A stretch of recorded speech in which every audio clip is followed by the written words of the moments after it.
사랑하는 주양가족 여러분, 하나님의 비전을 알고 아버지의 일을 나의 일로 여기며 하나님의 비전을 흘려보내는 삶으로 드릴 때 풍성한 열매가 항상 있는 증인의 삶이 됨을 기억하십시다.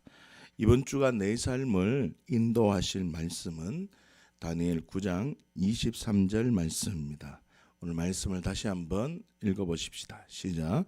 곧 네가 기도를 시작할 즈음에 명령이 내렸으므로 이제 네게 알리려 왔느니라.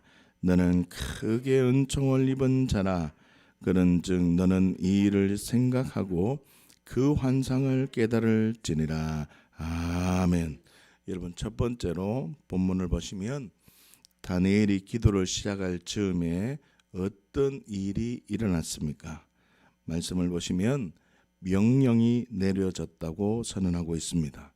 그 명령을 다니엘에게 알리려 왔다라고 설명하고 있다는 말입니다. 사랑하는 주양가족 여러분, 네가 기도를 시작할 즈음에라는 말에 우리는 주목하셔야 합니다. 네가 기도를 시작할 즈음에라는 말은 무슨 뜻이겠습니까? 다니엘이 이스라엘을 위해서 하나님께 간구하기를 결심하자마자, 기도를 결심하자마자 하나님은 다니엘에게 즉각적인 응답을 주셨다는 것입니다. 다니엘이 기도를 시작하자마자 하나님께서는 즉각적인 응답을 주셨다는 것입니다. 다시 말하면 우리가 다니엘처럼 기도하기만 하면 하나님은 즉각적인 응답을 주신다는 뜻입니다. 자, 그렇다면 즉각적인 응답, 명령을 내렸다는 뜻은 무엇일까? 여기에 우리는 좀 더 생각을 해야 합니다. 하나님은 이스라엘 백성들의 절실한 문제를 잘 알고 계셨다는 뜻입니다. 즉각적으로 어떤 응답을 주셨고 명령이 내려졌다는 말은 기도를 시작하자마자 그런 응답이 내려졌다는 말은 하나님은 이스라엘의 모든 상황과 문제를 알고 계셨고 모든 필요를 알고 계셨다는 뜻입니다. 다시 말하면 우리가 다니엘처럼 기도하기만 하면 우리의 절실한 문제, 우리의 모든 기도가 응답되어진다는 뜻입니다. 이 약속의 말씀을 붙들기를 예수님 이름으로 축복합니다. 사랑하는 주양가족 여러분, 기억하십시오. 하나님은 어떤 분이라고 지금 다니엘 9장 23절에서 선언하고 있습니까? 우리가 기도하면 즉각적으로 응답해 주시는 하나님이다 라고 선언하고 있습니다. 그리고 다시 말하면 하나님은 우리의 모든 형편을 다 아시는 분이 누구라고요? 하나님이라는 말입니다. 할렐루야. 자, 두 번째로 다니엘을 어떻게 평가하고 있는지를 한번 보셔야 됩니다. 다니엘 9장 23절 말씀을 다시 한번 보십시다. 시작. 곧 네가 기도를 시작할 즈음에 명령이 내렸으므로 이제 네게 알리려 왔느니라. 너는 크게 은총을 입은 자라. 그런즉 너는 이 일을 생각하고 그 환상을 깨달을지니라. 아멘. 하나님은요, 다니엘을 어떻게 평가하고 있습니까? 크게 은총을 입은 자라고 평가하고 있습니다. 하나님은 다니엘을 크게 은총을 입은 자라고 보신다는 뜻입니다. 자, 그러면 크게 은총을 입은 자라는 뜻은 무엇일까요? 크게 은총을 입었다. 무슨 뜻이냐면 하나님께서는 다니엘을 매우 소중한 존재로 보셨다는 뜻입니다. 하나님은 다니엘을 소중한 존재로 보셨다는 뜻이죠. 그렇다면 왜 하나님께서는 다니엘을 소중한 존재로 보셨을까를 생각해야 됩니다. 다니엘은 영생의 삶을 살았기 때문이라는 거죠. 하나님의 말씀에 순종하고 복종하는 삶, 그 하나님의 말씀에 순종하고 복종하는 삶을 넘어서 존귀하게 되는, 다시 말하면 아버지가 영화롭게 되는 그 은혜의 삶을 살았다는 것입니다. 여러분, 영생의 삶은 어떤 삶이라고 했죠? 제가 말씀에 순종할 때 부어주시는 하나님의 사랑으로 살아가는 삶을 영생의 삶이라고 얘기하는 겁니다. 다시 말하면 다니엘은 어떤 상황 가운데서도 하나님만 언제나 옳다는 진리로 하나님의 뜻 가운데 있었기 때문에 하나님은 다니엘이 순종하는 그 모습을 보고 다니엘을 존귀하게 해 주셨다는 것입니다. 다니엘을 어떻게 해요? 존귀하게 해 주셨다고요. 이 은혜가 있기를 예수님으로 축복합니다. 그리고 다니엘이 존귀하게 된 그 모습을 통해서 다니엘이 그렇게 존귀하게 된, 다시 말하면 하나님의 사랑을 받은 그 모습을 통해서 다른 사람이 하나님을 발견하고 하나님께 영광 돌리게 되는 그 은혜의 선순환이 있었다는 것입니다. 누구에게요? 다니엘에게. 그 다니엘이 그런 내가 하나님의 말씀에 순종하고 복종함으로 하나님께서 다니엘에게 은혜를 주셨고 다니엘이 은혜를 받고 다니엘이 하나님의 사랑을 받음으로 나아갈 때 다른 사람이 다니엘의 모습을 보고 하나님께 영광을 돌리는 이 은혜의 선순환이 어떻게 보셨다고요? 하나님은 은총을 입은 자라고 보셨다는 것입니다. 결론적으로 요한복음 17장 1절 말씀에 보면 아들을 영화롭게 하사 아들로 아버지가 영화롭게 되는 삶을 다니엘이 살아갔다는 뜻입니다. 다시 말하면 우리의 삶 속에 하나님만 언제나 옳다는 고백으로 살아가면 내가 먼저 영화롭게 되며 나를 통해서 아버지가 영화롭게 된다는 뜻입니다. 여러분 기억하십시오. 하나님은 나를 풍성한 삶을 살게 하기를 원하십니다. 내가 영화로운 삶을 살기를 원하신다고. 이게 하나님의 목적이라는 것입니다. 사랑하는 주양가족 여러분 기억하십시오. 하나님은 오늘 다니엘 9장 23절에서 어떤 분이라고 선언하고 있습니까? 나에게 은총을 주시는 분입니다. 나에게 은총을 주시는 분. 나를 존귀하게 해주시는 분이 누구라고요? 하나님이라는 뜻입니다. 여러분 은총을 부어주시는 이유가 무엇 때문입니까?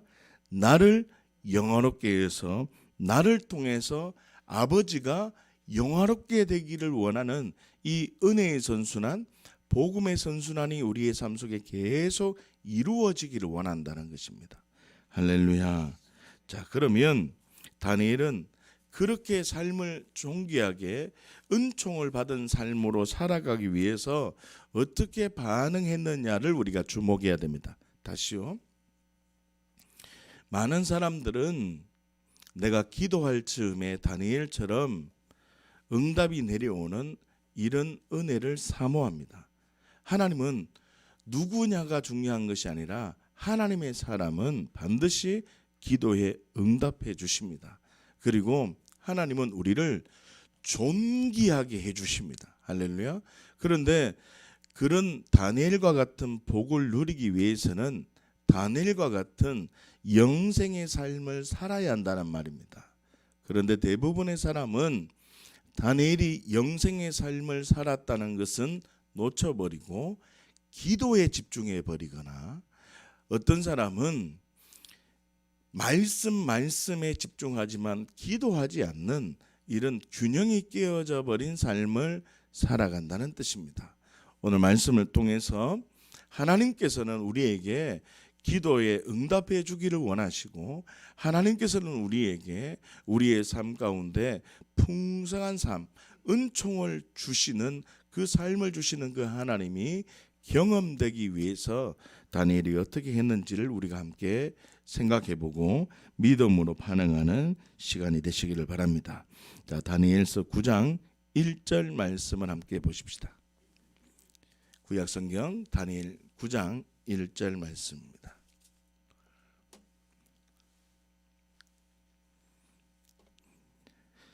함께 보십시다. 시작. 메대 족속 아하수에로의 아들 다리오가 갈대아 나라 왕으로 세움을 받던 첫 해. 아멘.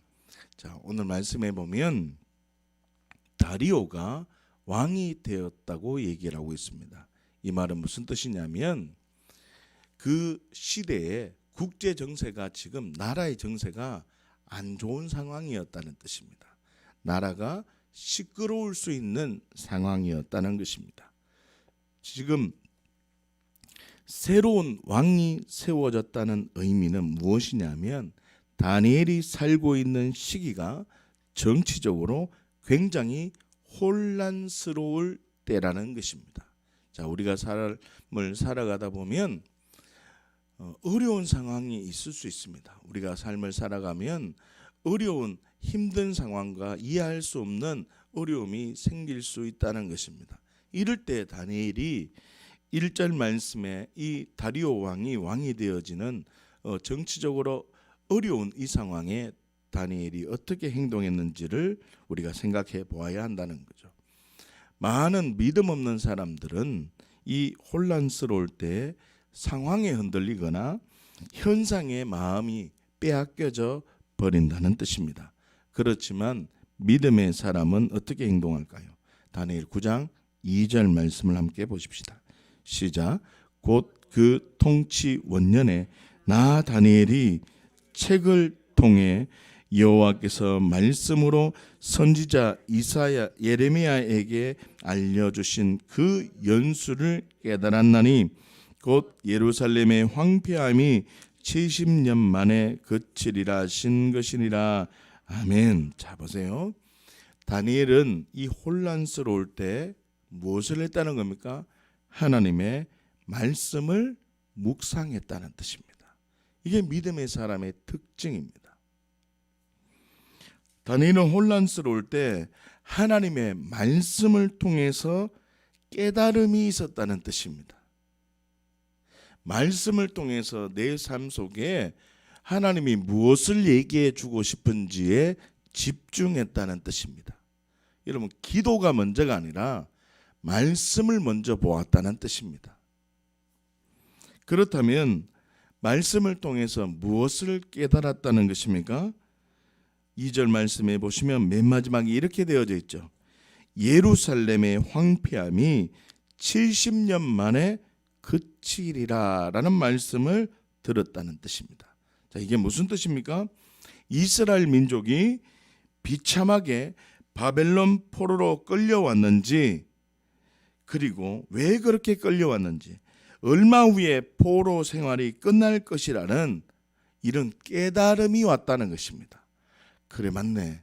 이스라엘 백성들이 이제 1, 2년 후면 포로 생활이 끝나구나.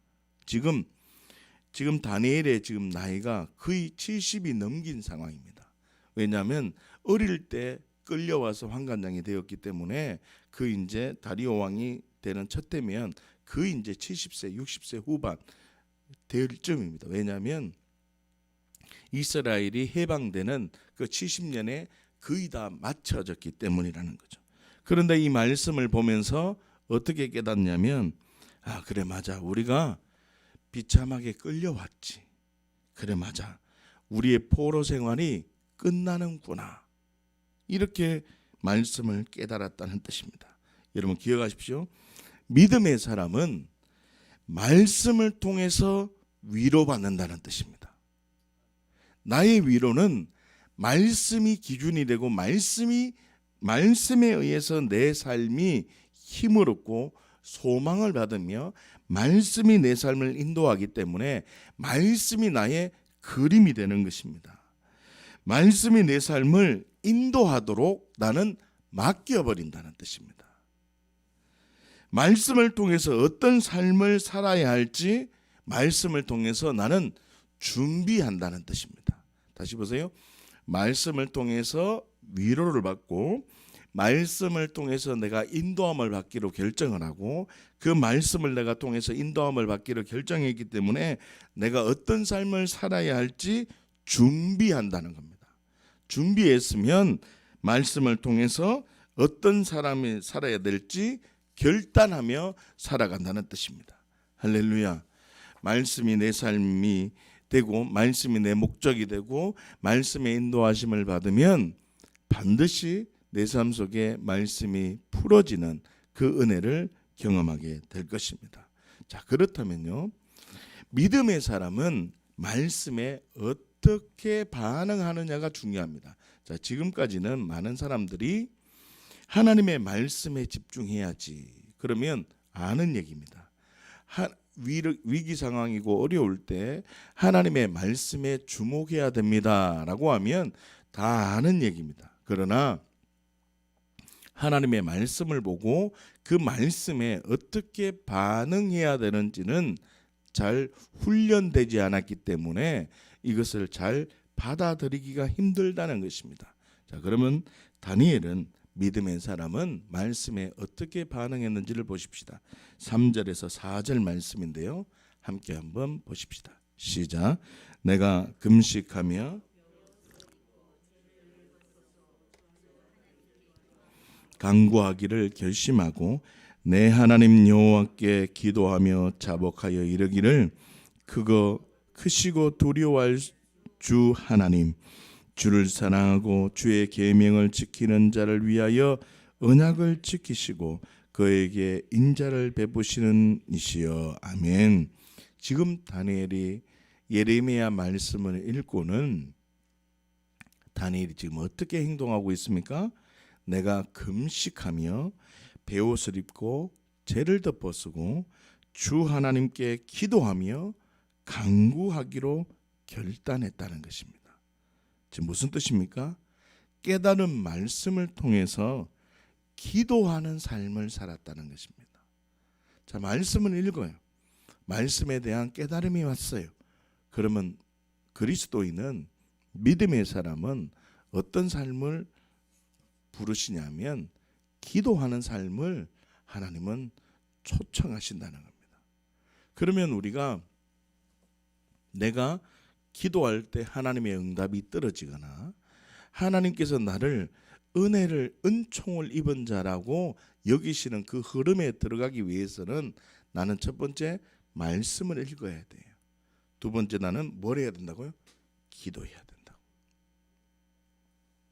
말씀을 통해서, 깨달은 말씀을 통해서 기도하지 않는다면 하나님께서는 지금 이미 다니엘이 기도를 딱 준비할 때 응답이 어떻게 해요? 이미 내려왔다 그러잖아요. 그러면 기도를 하지 않기 때문에 내 삶 속에 응답이 지금 누리지 못한다는 것입니다. 그렇다면 믿음의 사람은 어떻게 기도할까요? 자, 이제 기도가 중요한 건 알았다는 거죠. 자, 기도가 중요하잖아요. 그러면 기도를 어떻게 해야 되는가? 예레미야 이제 말씀을 한번 보십시다. 예레미야 25장 11절에서 13절까지 말씀입니다. 자, 이제 기도를 어떻게 해야 되는지를 함께 생각해 보십시다. 많은 사람들이 기도하는 방법을 모르더라고요. 그래서 말씀을 통해서 기도를 어떻게 하는 것이 하나님의 뜻인지를 함께 생각해 보십시다. 예레미야 25장 11절에서 13절까지 말씀입니다. 구약성경 예레미야 25장 11절에서 13절입니다. 이 모든 땅이 폐허가 되며 놀랄 일이 될 것이며 이 민족들은 70년 동안 바벨론의 왕을 섬기리라. 여호와의 말씀이니라. 70년이 끝나면 내가 바벨론의 왕과 그의 나라와 갈대아인의 땅을 그 죄악으로 말미암아 벌하여 영원히 폐허가 되게 하되 내가 그 땅을 향하여 선언한 바 곧 예레미야가 모든 민족을 향하여 예언하고 이 책에 기록한 나의 모든 말을 그 땅에 임하게 하리라. 아멘. 자, 보세요. 말씀을 통해서 70년 동안 바벨론의 포로 생활을 할 것이라는 말씀과 70년 동안 바벨론의 포로가 될 것이라는 말씀과 70년이 끝나면 바벨론이 폐허가 될 것이다. 이제 바벨론이 너희를 포로로 데리고 간 그 나라 바벨론이 이제 무너질 것이다라고 말씀을 발견하게 된 거예요. 그러니까 다니엘이 예레미야 말씀을 읽으면서 깨달았다 그랬잖아요. 그죠? 그 말씀이 이 말씀이라는 거예요. 자, 무슨 뜻이냐면 기도의 출발은 개개인에게 주신 약속의 말씀을 붙들어야 한다는 뜻입니다. 다시요. 기도의 출발은 약속의 말씀을 딱 붙들고 시작하는 거예요. 다시요. 기도를 시작할 때는 하나님 약속의 말씀을 딱 붙든다는 뜻은 무엇이냐면 하나님과 나와의 계약의 관계라는 거죠. 이 계약은 내가 어떻게 할 때 하나님이 준다는 게 먼저 아니라 하나님이 나를 이렇게 주시겠다고 약속해 놓은 거기 때문에 내가 그 약속을 먼저 발견하는 겁니다. 다시요. 약속의 말씀을 붙든다는 말을 여러분들이 제대로 이해를 하셔야 됩니다. 이게 무슨 말이냐면 약속의 말씀을 붙든다는 말은 이 하나님의 말씀은 내게 그저 주신 말씀이지 않습니까? 먼저 하나님이 나에게 주신 말씀이라는 거예요. 내가 무엇을 어떻게 했기 때문에 하나님이 나에게 주신 말씀이 아니라 나의 행동과 나의 원인이 되어서 하나님이 나에게 어떤 약속의 말씀을 주신 것이 전혀 아니라 나는 가만히 있었는데 하나님께서 나에게 오셔서 내가 너를 어떻게 해주겠다라고 그냥 선포하신 말씀이라는 거죠. 그렇기 때문에 하나님은 나에게 오셔서 그저 너를 이렇게 해주겠다라고 말씀해 주셨으면 내가 어려울 때 말씀을 보고 기도할 때 그 약속의 말씀을 먼저 딱 붙들고 내가 이 약속의 말씀이 이루어지기 위해서 내가 어떻게 반응해야 되는지를 발견해야 된다는 거예요. 지금 이해하셨는가요? 그래서 다시 말하면 기도를 할 때 막 나의 소원과 나의 어떠함을 이야기하는 기도를 내가 지금 기도를 잘하고 있다라고 생각하면 잘못되고 있다는 거예요. 여러분, 그리스도인과 그리스도인이 아닌 사람의 그 기도의 특징은 뭐냐면 약속을 붙들고 있느냐, 하나님을 인식하며 기도하느냐, 아니면 하나님은 온데간데 없고 내가 어떤 열정과 열심으로 하나님의 것을 빼앗아 오느냐, 이 싸움이라는 거예요. 무속신앙인들은 하나님의 뜻과는 관계없이 나의 인간의 열정으로 무엇을 가지고 오려고 한다는 거예요. 그리스도인은 그게 아니라는 거죠.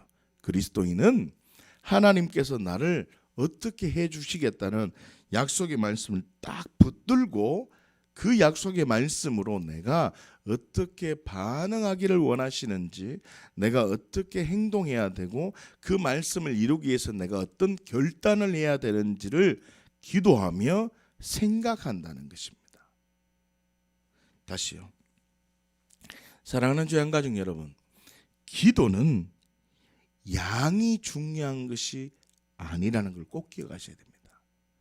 기도는 약속의 말씀을 붙들고 기도의 양이 되면 아주 좋죠. 기도의 양도 필요합니다. 그러나 지금 출발은 뭐냐면 기도의 양이 중요한 것이 아니라는 뜻입니다. 기도할 때 약속의 말씀을 붙들지 않는다면, 다시요, 기도할 때 약속의 말씀을 붙들지 않는다면 나에게 주신 하나님의 약속을 생각하지 않고 기도한다면 그 기도는 종교적인 기도라는 것입니다. 그 기도는 소음일 뿐이라는 것입니다. 약속의 말씀을 붙들고 기도하지 않기 때문에 나의 나됨을 나로 증명할 수밖에 없는 거예요. 그러니까 어떻게 해요? 나는 이렇게 했다 이렇게 했다라고 할 뿐이라고. 그러나 나를 기도할 때 약속의 말씀을 딱 붙들고 기도하면 내가 어떻게 한 게 중요하지 않고 어떻게 해요? 골방에 서든지 아무도 인정해 주지 않더라도 나는 하나님 앞에 있기 때문에 하나님은 그를 사랑하시고 하나님은 그에게 은혜를 부어 주신다는 겁니다. 여러분들에게 주신 약속의 말씀이 무엇입니까? 이게 중요해요. 나에게 주신 약속의 말씀이 무엇인가? 이걸 생각해야죠. 다시 말하면 나에게 주신 약속의 말씀이 없으면 오늘 선포된 말씀을 붙들고 사는 거예요. 지금 이해하시는가요? 주일날 선포된 말씀을 그냥 붙들고 한 주 살아보는 거예요. 한 주 살아보고 또 그 다음 주일날 선포된 말씀을 한 주 살아보고 또 그 다음 주일날 선포된 말씀을 한 주 살아보다가 내 안에 깊은 곳에 자리 잡는 하나님의 말씀이 신앙생활 해오면서 어떤 말씀이 딱 들어올 거 아니에요. 그죠? 그러면 그 말씀을 약속의 말씀을 딱 붙들어도 돼. 그러면 그 말씀을 잊어버릴 수가 없다는 거예요. 그 몇 장 몇 절인지 잊어버릴 수가 없는 거라는 거죠. 다시요. 그것도 힘들면 창세기 1장 1절을 하면 돼요. 저처럼 누가 툭 찌르면 너 약속의 말씀이 뭐냐 하면 태초에 하나님이 천지를 창조하시는 창세기 1장 1절 말씀이 내 약속의 말씀입니다. 저는 그렇게 생각하거든요. 어떤 상황이든지 나에게 약속의 말씀이 뭐냐라고 물으면 그냥 툭 튀어나올 수 있는 그 정말 내 삶을 뒤흔는 그 은혜가 있어야 돼요. 할렐루야. 여러분, 말씀을 많이 읽는 게 중요한 것도 아니요, 말씀을 많이 외우는 것도 중요한 것도 아니요, 무엇이 중요하냐면 내 안에 그 약속의 말씀이 이루어진 흔적이 있는가가 더 중요한 것입니다. 할렐루야. 자, 그렇게 약속의 말씀을 딱 붙들어야 돼요. 첫 번째, 주일날 선포된 어떤 말씀 중에 어떤 말씀을 딱 붙들든지 2주 살아보고 한 주 또 살아보고 그 다음 주 살아보다가 그 약속의 말씀 중에 한 주의 말씀을 딱 듣든지, 아니면 창세기 1장 1절 말씀처럼 어떤 한 말씀을 딱 붙들든지, 아니면 성경 말씀을 읽다가 어떤 감동이 오는 어떤 말씀을 딱 붙들든지 그 약속의 말씀 어떻게 해요? 딱 붙들어야 된단 말이에요. 할렐루야. 자, 그렇게 약속의 말씀을 딱 붙들었습니까 지금? 자, 붙들었다면 그 다음에는 어떻게 기도를 해야 되는가가 중요합니다. 자, 약속의 말씀을 딱 붙들었잖아요, 그죠? 그러면 어떻게 기도를 해야 되는가? 다니엘 말씀으로 다시 한번 돌아가 보십시다. 우리가 다니엘 9장을 보고 있는데요, 다니엘 9장 14절 말씀입니다. 다니엘 9장 14절 말씀입니다. 함께 볼까요? 시작. 그러므로 여호와께서 이 재앙을 간직하여 두셨다가 우리에게 내리게 하셨사오니 우리의 하나님 여호와께서 행하시는 모든 일이 공의로우시나 우리가 그 목소리를 듣지 아니하였음이니이다. 아멘. 다시 한번 볼까요? 시작. 그러므로 여호와께서 이 재앙을 간직하여 두셨다가, 어떻게 해요? 재앙을 지금 간직하여 두셨다가 이 말이에요. 우리에게 내리게 하셨다는 거죠. 이 말이 무슨 뜻일까요? 지금 우리가 하나님의 약속의 말씀을 놓치고 있었다는 거죠. 하나님의 뜻을 외면하고 하나님 중심으로, 여호와 중심으로 삶을 살아가는 게 아니라 나 중심적으로 삶을 살아감으로 하나님이 심판하게 되었다는 거예요. 자, 계속 한번 볼까요? 우리의 하나님 여호와께서 행하시는 모든 일이 공의로우시나 우리가 그 목소리를 듣지 아니하였음이니이다. 아멘. 여러분, 오늘 말씀에 보면 다니엘은 하나님께서 행하시는 모든 일은 공의롭다는 고백을 하고 있다는 거예요. 자, 이게 중요한 거예요. 약속의 말씀을 붙들었다면 어떻게 고백하냐면 하나님께서 행하시는 모든 일은 옳습니다. 하나님의 말씀과 하나님께서 나에게 행하시는 모든 일은 맞는 일입니다. 지금 포로 생활 중에 있고 내가 지금 힘든 상황 중에 있지만 하나님의 모든 행동은 옳습니다. 다시요. 하나님의 말씀에 나의 옳음을 고백하며 살았음을 정직하게 고백해야 한다는 뜻입니다. 다시요. 다니엘은 포로 생활 70년이 끝나간다는 그런 희망의 메시지를 붙든 게 아니라는 거예요. 잘 들어보세요. 다니엘이 지금 성경을 읽다 보니까 자기가 계산을 해보니까 포로 생활이 1, 2년 뒤에 끝난다는 걸 발견한 거예요. 이해하시는가요? 자, 지금 다니엘이 계산을 성경을 읽다 보니까 70년이 되면 이 바벨론이 무너질 것이고 너희는 다시금 돌아가게 될 것이다 라는 말씀을 딱 보고는 자기가 계산을 해보니까 어이구야, 올해 아니면 내년에 우리가 돌아가겠구나 라는 계산이 나온 거예요. 그러자 갑자기 다니엘이 말씀해 보면 금식을 하고 베옷을 입고 통곡하고 기도하기 시작했다는 거예요. 자, 이 말이 무슨 말이냐면 여러분 생각해 보십시오. 내 삶에 하나님의 복이 준비되어졌다라는 약속의 말씀이 싹 들어오면, 깨달아지면 나는 기분이 좋을까요? 좋지 않을까요? 좋지요. 그러나 믿음의 사람은, 약속의 말씀을 붙들고 살아가는 사람은 그 복을 받기 위해서 하나님이 오실 수 있는, 하나님의 복이 오실 수 있는 길이 준비되어졌느냐를 본다는 뜻입니다. 하나님의 복이 내 안에 들어올 수 있는 그 은혜가 준비되어져 있느냐를 본다는 뜻입니다. 생각을 해보니 아직도 이스라엘 백성이 만군의 하나님 여호와를 사랑하며 하나님만을 위하는 삶이 안 되었음이 환관장 눈에 보이는 거예요. 지금 이해하시는가요? 그러니까 약속의 말씀은 다 되어져 가는데 아직도 이스라엘 백성들이 부패하고 있으니 자기가 민족의 죄악을 끌어안고 통곡하고 기도했다는 겁니다. 다시요. 포로 생활이 70년이 끝나간다는 희망의 메시지만을 붙든 것이 아니라 70년이라는 포로 생활이 있어야만 했던 그 원인을 붙들었다는 뜻입니다. 다시요. 기도하는 사람은 약속의 말씀을 딱 붙들어야 돼요. 이해하셨습니까? 약속의 말씀을 딱 붙들었다면 그 약속의 말씀이 이루어지지 않는 원인을 생각한다는 겁니다.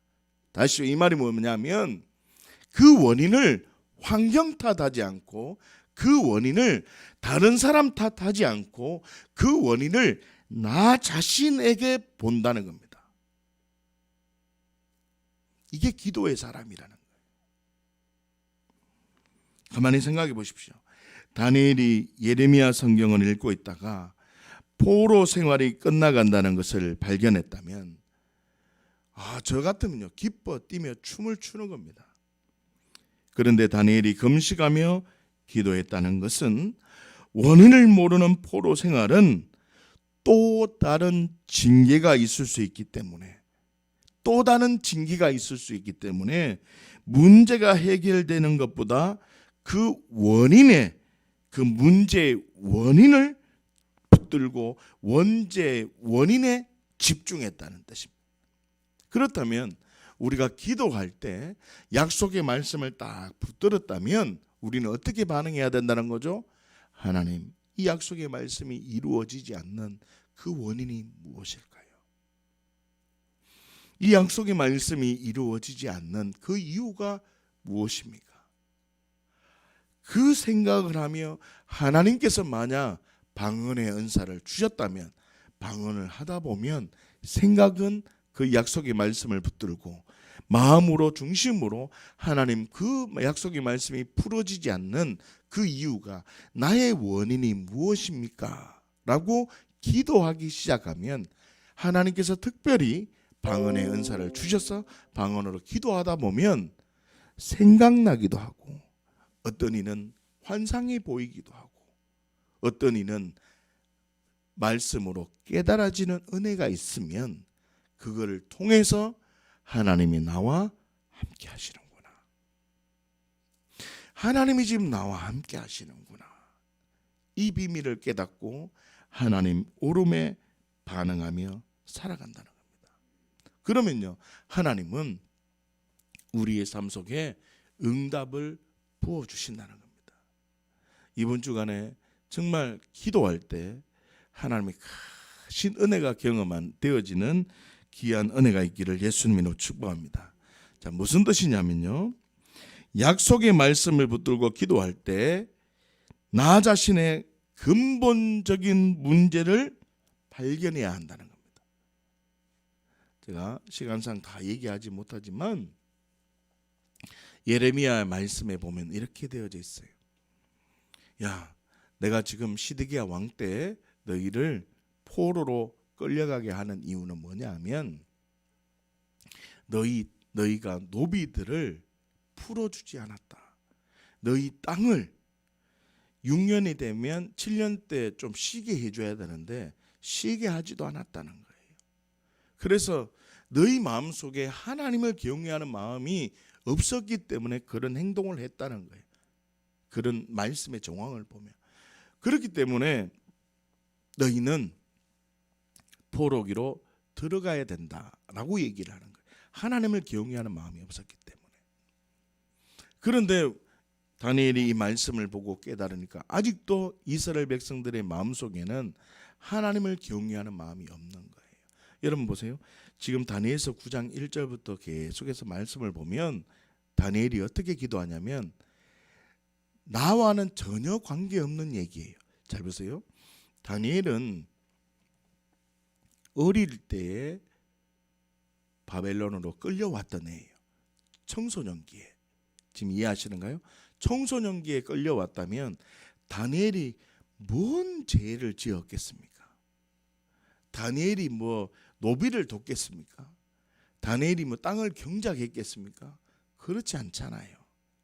그럼에도 불구하고 다니엘 9장 말씀을 보시면 다니엘은요, 우리의 죄악이라고, 나의 죄악이 아닌데 우리의 죄악이라고 그 문제의 원인을 붙들고 나라와 민족의 죄를 끌어안고 기도했다는 거예요.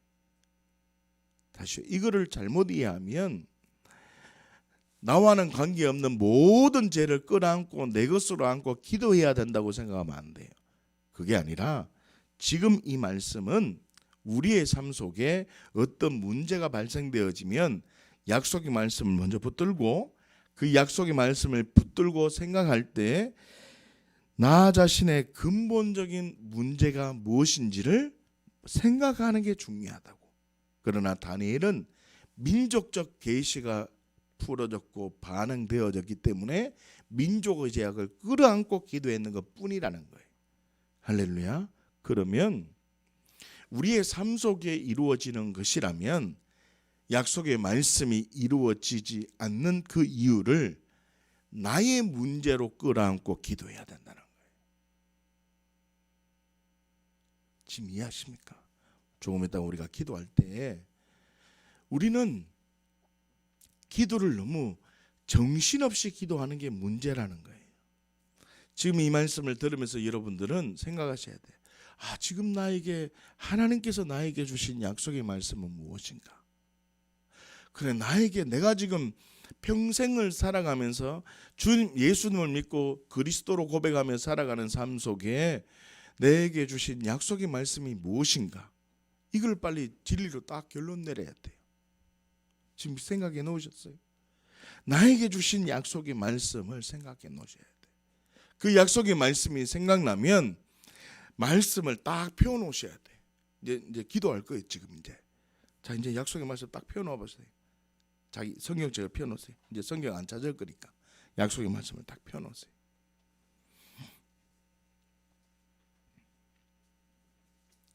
그리고요, 그 약속의 말씀을 붙들고 나의 근본적인 문제로 생각해야 된다고 했잖아요. 다시요, 환경 탓을 하는 것이 아니라 나 때문임을 고백해야 한다는 겁니다.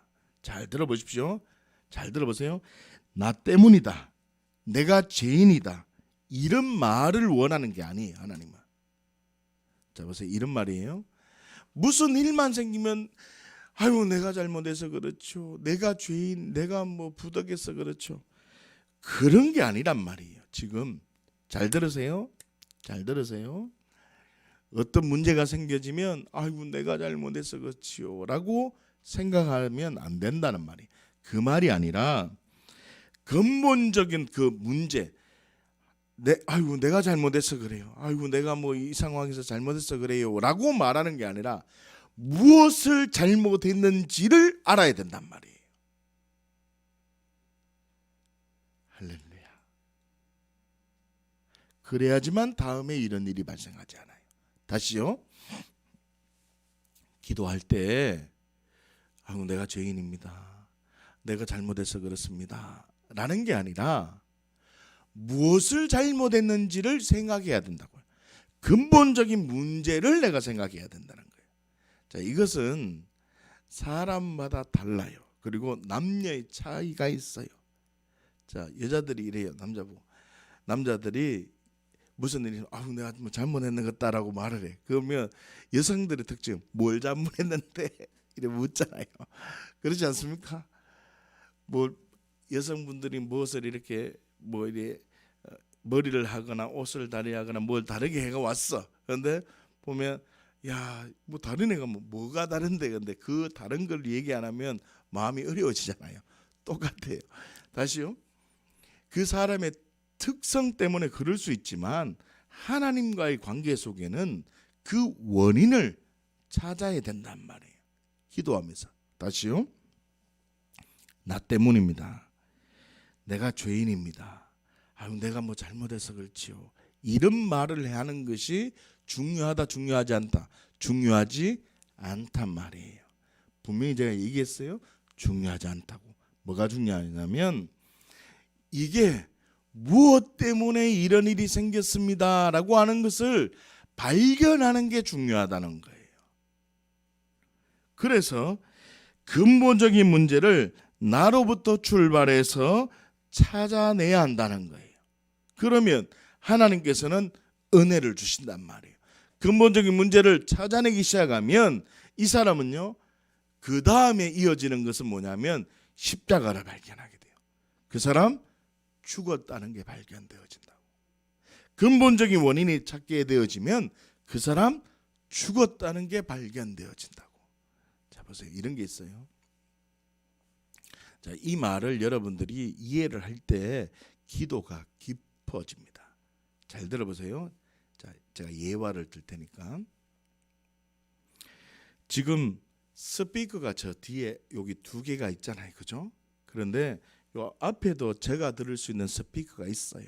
그런데 만약에 이 두 개 앞에 있는 이 스피커가 선이 빠져 있어요. 그러면 제 소리는 잘 안 들릴 거란 말이에요. 그러나 여러분들은 소리가 잘 들릴 거 아니에요. 그런데 이 선이 빠져 있는 걸 모르고 계속 내 소리가 안 들린다고 소리가 들리게 하기 위해서 고래고래 소리를 지를 수 있단 말이에요.